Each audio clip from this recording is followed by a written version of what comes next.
Hey guys, how's it going? This is Mike from M&R Automotive. Today we're in a Grenadier and we installed a 30-inch Pro Series light bar.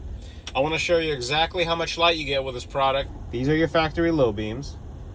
These are your factory high beams. Notice with the high beams, a little portion of the trees is illuminated at a distance, and with a 30-inch light bar, everything illuminates. I'm going to turn it on and off so that way you guys can see the difference.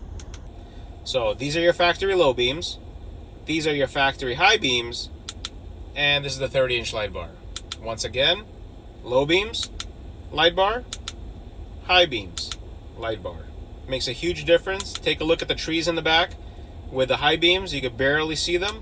With a 30-inch light bar, everything illuminates. So let's do another challenge. Let's turn on the factory off-road lights, which are in the grille.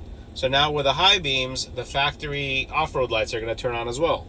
So factory lows, factory high beams with the off-road lights, and this is the 30-inch light bar. So you're getting the best of both. A bold amber DRL for daytime driving, and a high output white beam that really performs when it's time to light up the road. You guys are going to absolutely love this product. Please check out our step-by-step installation video so that way you guys can get the confidence that you need to install this product yourself.